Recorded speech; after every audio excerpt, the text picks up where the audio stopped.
Hello friends.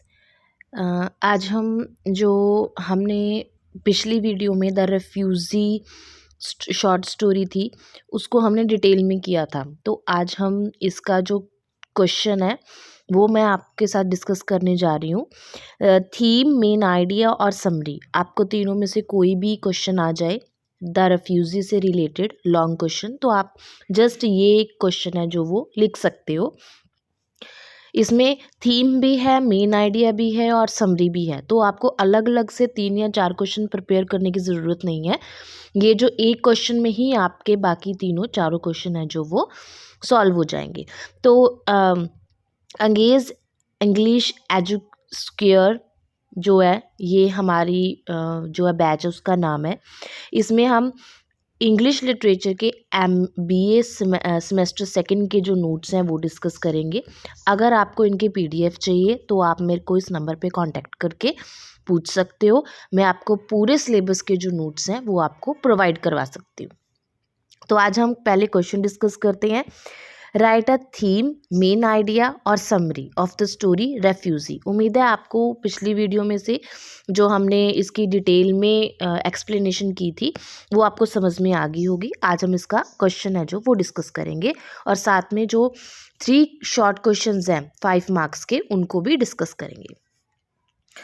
The refugee is written by Pearl S Buck. Refugee है, हर story का writer mention करना ज़रूरी है, क्योंकि अगर हम स्टोरी का राइटर मेंशन करेंगे तो जो एग्जामिनर होगा या चेक करने वाला होगा उसको पता होगा कि आपने ये स्टोरी पढ़ी है, आपको इसके बारे में पता है। ठीक है, तो सबसे पहले जो आंसर आपने लिखना शुरू करना है तो वो कहाँ से करना है कि स्टोरी का राइटर कौन है और कुछ लाइनें उसके राइटर के बारे में। तो refuge is written by Pearl S Buck. She was an American novelist, वो एक अमेरिकन नॉवलिस्ट है। हर फुल नेम वॉज, उसका पूरा नाम है जो वो पर्ल सेडन स्ट्रिकर बक है।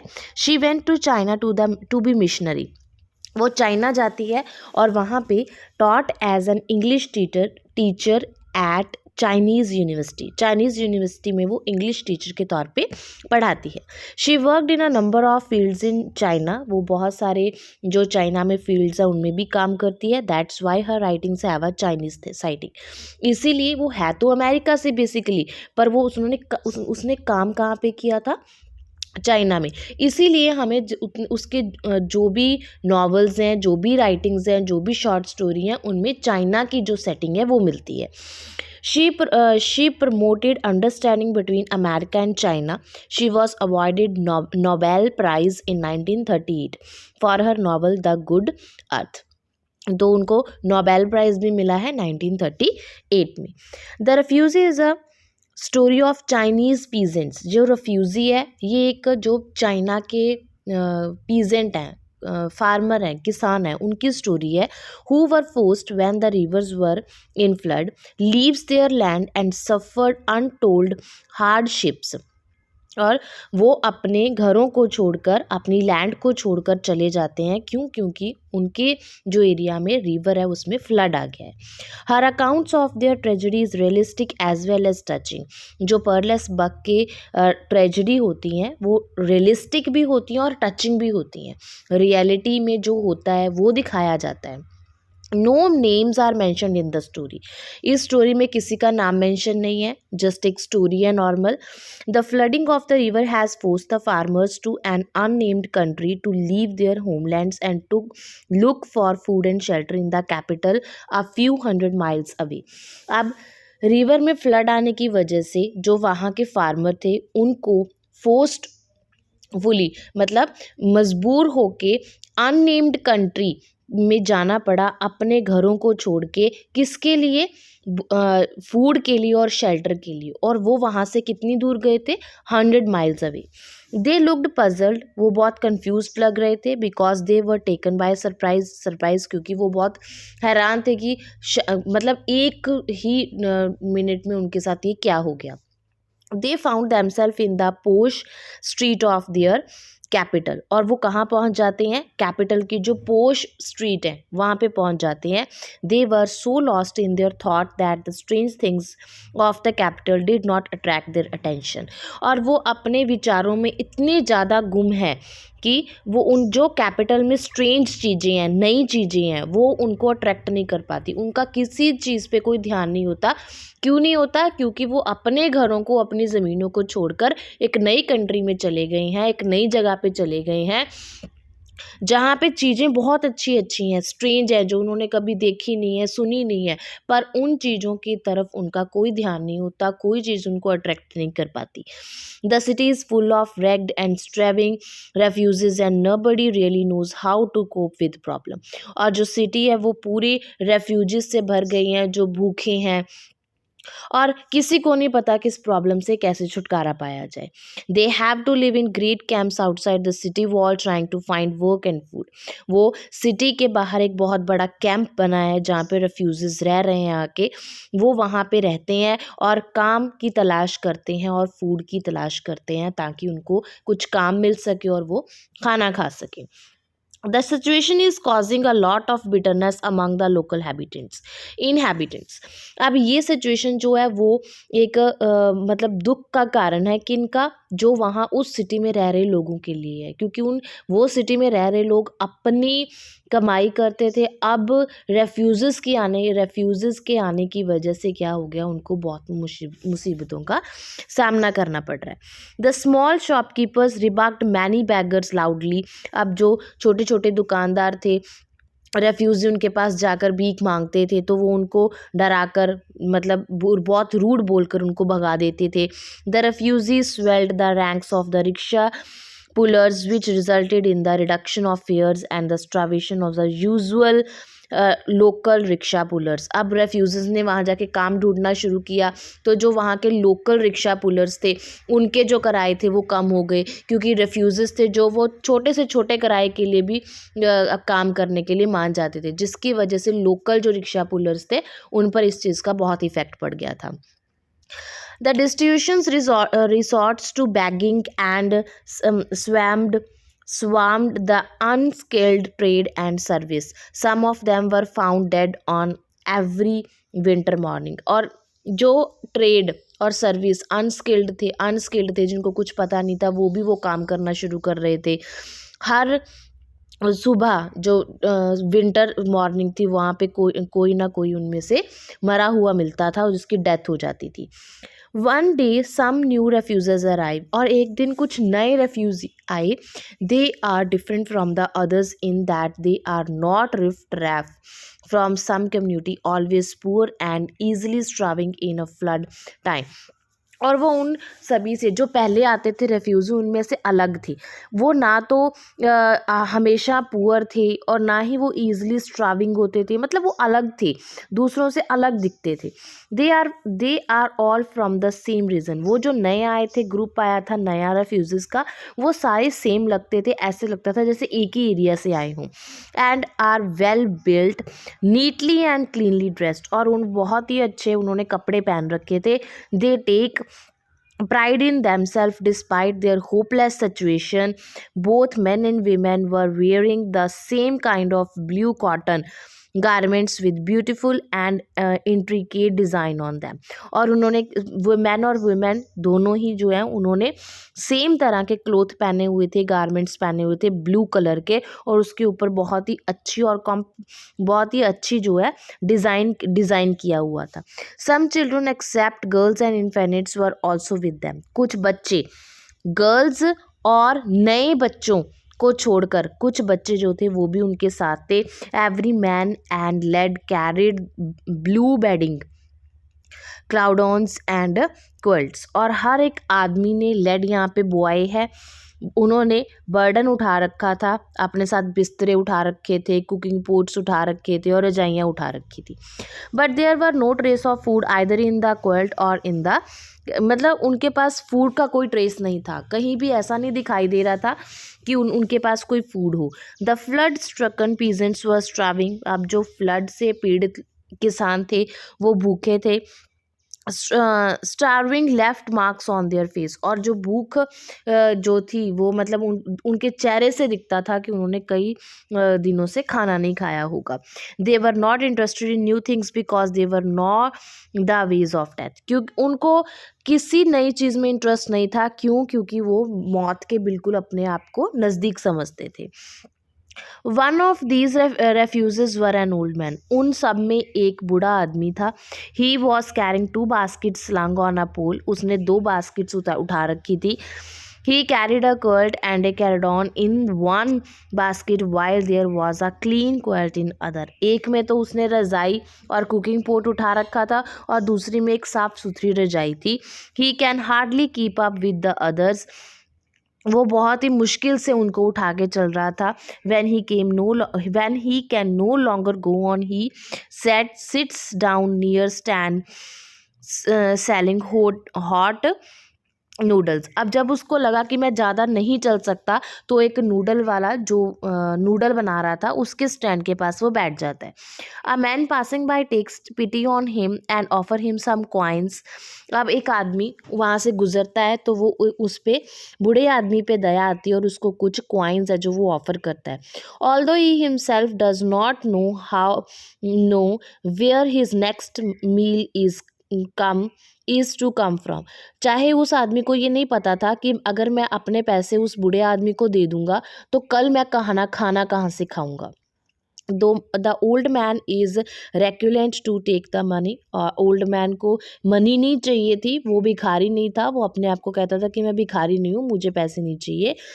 ही does not want to thought be a beggar and so explain the situation. वो कहता है कि मैं भिखारी नहीं हूँ. वो अपनी सिचुएशन को एक्सप्लेन करता है बूढ़ा आदमी. और वो कहता है he says that the river rose and they had no food left. कहते कि रिवर जो है उसमें फ्लड आ गया और हमारे पास खाना नहीं बचा. In desperation they even eat the seed which had been bought for planting the land. कहते वो इतने डेस्परेटेड हो गए कि वो जो बीज उन्होंने अपनी ज़मीन में प्लांट के लगाने के लिए खरीदे थे वो भी खा गए. He takes pains to defend his people saying that. उसको अपने लोग को डिफेंड करते हुए दुख हो रहा था, saying that they were too hungry and too inexperience to think of the future. कहते वो इतने ज़्यादा भूखे थे और फ्यूचर के बारे में सोचना मतलब उनको फ्यूचर के बारे में वो सोच ही नहीं सके. Although he want them not to eat the seed. कहते कि चाहे मैंने उन सबको वॉर्न किया था कि तुम सीड नहीं खा सकते, ये तो हमारे ज़मीन के लिए हैं. The stranger gave money to the old man and left. Stranger जो था उसने ओल्ड आदमी को पैसे पकड़ाए और वहाँ से चला गया. The old man regained his strength and ask the vendor to prepare a small bowl of noodles. अब वो आदमी बूढ़ा आदमी उसको एक कॉइन मिल गए थे तो उसने अपने में कुछ जान लेके आया और उसने जो वहाँ पे नूडल बनाने वाला खड़ा था उसको बोला कि एक छोटा बाउल है जो वो नूडल का दे दे. He pulled aside the other quilt and there was spotted a small boy who was his grandson. फिर उसने एक बास्केट जिसमें एक साफ सुथरी रजाई थी वहाँ पे गया और वहाँ पे उसके एक छोटा सा बेटा था जो उसका ग्रैंडसन था. The child was shrunken and thin. वो चाइल्ड बहुत ही मतलब कमज़ोर दिखाई दे रहा था. He could be taken for dead. वो उसको देखकर ऐसा लगता था कि जैसे ये मर चुका है. But the old man went to him. पर ओल्ड मैन उसके पास गया and fed the nearly dead child with the bowl of noodles. और उसको जो नूडल तैयार करवाए थे उसने वो उसको खिलाता है. The old man told the vendor that the parents of the child were killed in the flood. Old man जो है वेंडर को बताता है, उस नूडल वाले को बताता है कि इस बच्चे के जो पेरेंट्स हैं वो फ्लड में मारे गए हैं. The old man licked the last trace of food with his टंग. और ओल्ड मैन है जो उस बच्चे को नूडल खिलाने के बाद उस बाउल में जो लास्ट ट्रेस बचा होता है फूड का, जो थोड़ा बहुत रह जाता है, उसको अपनी जीभ से साफ कर देता है. The vendor reminded the old man that he could bye more noodles with his silver coin. अब वेंडर है जो उसको ओल्ड मैन को याद दिलाता है कि तुम्हारे पास सिल्वर क्वाइन है, क्योंकि वो आदमी तुम्हें 2 क्वाइन दे के गया है, एक कॉपर का और एक सिल्वर का. तो तुमने कॉपर से तो छोटा बाउल ले लिया नूडल का और बच्चे को खिला दिए, अब तुम्हारे पास सिल्वर कॉइन भी है, तुम उससे बड़ा बाउल भी खरीद सकते हो। But the starving man informed him that he would buy seeds with that. पर वो बूढ़ा आदमी कहता है कि नहीं, इस सिल्वर कॉइन से तो मैं अपने ज़मीन के लिए बीज खरीदूंगा। The vendor was moved to hear this. Had he himself not been poor, he would have fed the old man. वो वेंडर कहता है कि अगर मैं खुद गरीब ना होता तो मैं आपको ऐसे ही नूडल खिला देता। The old man silenced him, saying that he had not asked for food. Old man कहता है कि मैंने तो तुमसे मांगे ही नहीं है नूडल, मैंने तो तुम्हें कहा ही नहीं है कि तुम मुझे खिला दो कुछ।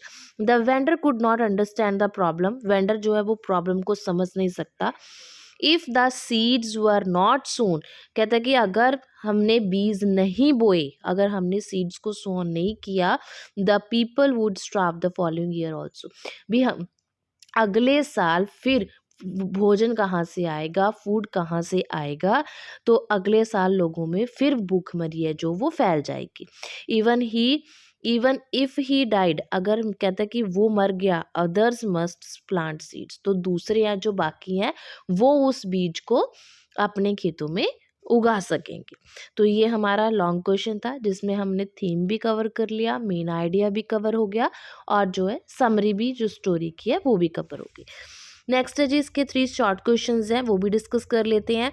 Why were the refugee not like by the local people. अब लोकल पीपल है जो रेफ्यूजीज को पसंद क्यों नहीं करते थे, क्योंकि उनके आने की वजह से उनके किराए कम हो गए थे, भिखारी बढ़ गए थे, है ना, कंपटीशन ज़्यादा बढ़ गया था। The local people were bitter against the refugee. The very appearance of the refugees annoyed the local people because of the former always remained clad and ill fed. They feared that they would starve themselves by feeding the refugee. वो सोचते थे कि अगर हम रेफ्यूजियों को खाना खिलाने लग गए तो हम खुद भूखे मर जाएंगे। The refugee built rickshaws at low price rate forces the local rickshaw pullers to starve. अब रेफ्यूजीज ने रिक्शा चलाना शुरू कर दिया था। अब वो थोड़े से पैसों में ही जो है लोगों को अपनी सर्विस देनी शुरू कर दी थी, जिससे लोकल जो लोग रिक्शा थे उनके ऊपर भी इसका इफेक्ट पड़ा।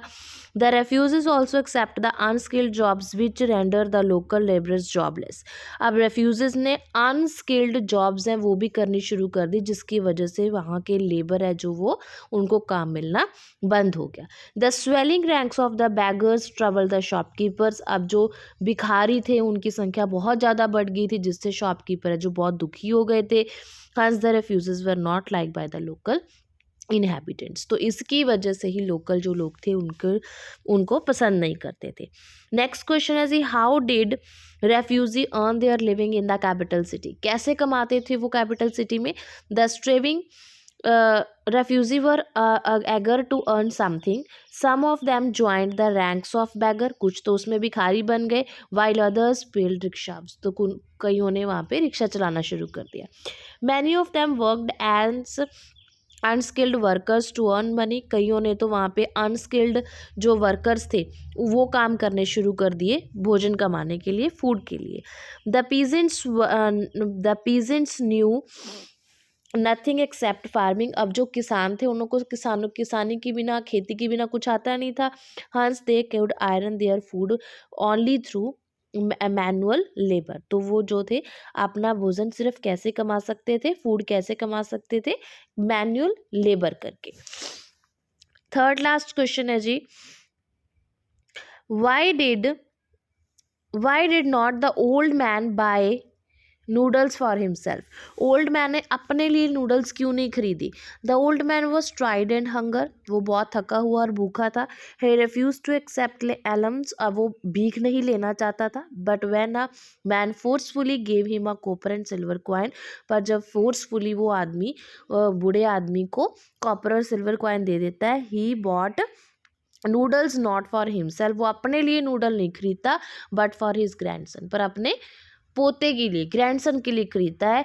ही wanted to buy seeds with the silver coin, वो सिल्वर कॉइन से सीड्स के बीज खरीदना चाहता है। Because the hungry people had eaten the seeds also, ताकि बिकॉज द हंग्री जो पीपल हैं have had eaten the seed also, क्योंकि जो पहले बीज थे उन्होंने खरीदे थे, उनको तो हंग्री मैन जो थे, भूखे आदमी थे, उन लोगों ने खा लिया था। Seeds must be sown, seed जो है उनको सोन करना चाहिए, मस्ट ज़रूरी है। That the people did not face hunger next year, ताकि अगले साल जो है खेती ना होने की वजह से लोगों को भूखा ना रहना पड़े। The old man was worried about the future of his grandson, अब ओल्ड मैन जो अपने पोते के फ्यूचर के लिए बहुत ज़्यादा दुखी था। He wanted to save him from starvation, वो उसको इस भूखमरी से बचाना चाहता था। इसीलिए वो चाहता था कि अगर मैं अपनी ज़मीन पर जाकर इन सीड्स को, बीजों को बोऊंगा, तो ही मेरा जो ग्रैंडसन है वो अगले साल तक जो है खाना है जो उसको मिल सकेगा। ओके जी, ये हमारे जो था रेफ्यूज़ी का जो लॉन्ग क्वेश्चन और एक शॉर्ट क्वेश्चन था। उम्मीद है आपको समझ में आ गया होगा। अगर आपको नोट्स अच्छे लगे हों तो आप मेरे को कमेंट बॉक्स में कमेंट करके बता सकते हैं। और अगर किसी को ये नोट्स चाहिए चॉइस ऑफ शॉर्ट स्टोरीज़ के 16 स्टोरीज़ के लॉन्ग एंड शॉर्ट क्वेश्चंस, और ओल्ड मैन एंड द सी के लॉन्ग एंड शॉर्ट क्वेश्चंस, और साथ में टर्म्स हैं जो हमारी 20 टर्म्स, उनके नोट्स, ये सारे सिलेबस के नोट्स अगर आपको चाहिए तो आप मेरे को इस कॉन्टैक्ट नंबर पर कांटेक्ट करके बता सकते हैं। ओके स्टूडेंट्स, कल हम नेक्स्ट वीडियो में हम नेक्स्ट जो पोइम है हमारी द नोज ज्वेल, उसके साथ मिलेंगे। उसमें भी मैं आपको जो हमारा क्वेश्चन है लॉन्ग और शॉर्ट वही सीधा करवा दूंगी, जिससे आपको स्टोरी क्लियर हो जाएगी। ठीक है जी, तब तक आप इस क्वेश्चन को अच्छे से समझ लो। फिर कुछ नहीं समझ में आया तो आप मुझको कमेंट करके पूछ सकते हो। Thank you students, have a nice day.